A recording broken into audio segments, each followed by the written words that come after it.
Medically ये proven है कि उन हार्मोन्स की चेंजिंग की वजह से औरतों के डिसीजन पर बड़ा असर पड़ता है। औरत कोई फैसला लेती है तो उन दिनों अगर कोई फैसला लेती है तो उस हार्मोन्स का असर पड़ता है, हो सकता है गलत फैसला ले रहे। दूसरी चीज इमोशन। हर इंसान के अंदर दो हालत होती है, एक हालत अक्ल की होती है, दूसरी हालत जज्बात की होती है। तो कभी इंसान के ऊपर चाहे मर्द हो या औरत अक्ल की हालत गालिब आती है कि जज्बात इमोशंस कुछ और कह रहे हैं लेकिन अक्ल से फैसला लेना होगा कि जज्बात को दबाना है। कभी ऐसा होता है चाहे मर्द हो या औरत हो कि जज्बात वाली जो हालत है वो अक्ल पर गालिब आ जाती है। अक्ल बता रही है गलत है लेकिन इतने ज्यादा इमोशनल हो गए कि अब इस इमोशन के तहत फैसला लिया।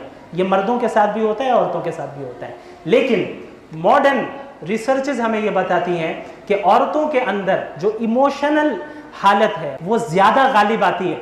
मर्दों के अंदर क्या है कि अक्ल की जो हालत है वो ज्यादा गालिब आती है, कभी कभी इमोशंस वाली हालत गालिब आ जाती है। औरतों का इमोशन वाली हालत का गालिब आना ये ऐब नहीं है, ये उसकी खूबी है। अब आप देखें, मर्द अपने बच्चों से वो भी मोहब्बत करता है लेकिन जो माँ की मोहब्बत होती है वो अलग होती है। माँ जिस तरह मोहब्बत का इजहार करती है वो अलग। अब इसमें ये एतराज़ भी ख़त्म, कौन सा, कि क्या औरत नाक़िसुल अक्ल होती है।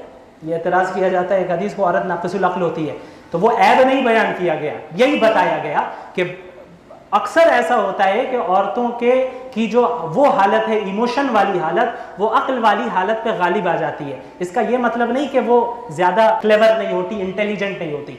मॉडर्न रिसर्चेस से हमें मालूम है कि तकरीबन मर्द और औरत दोनों बराबर है इंटेलिजेंट।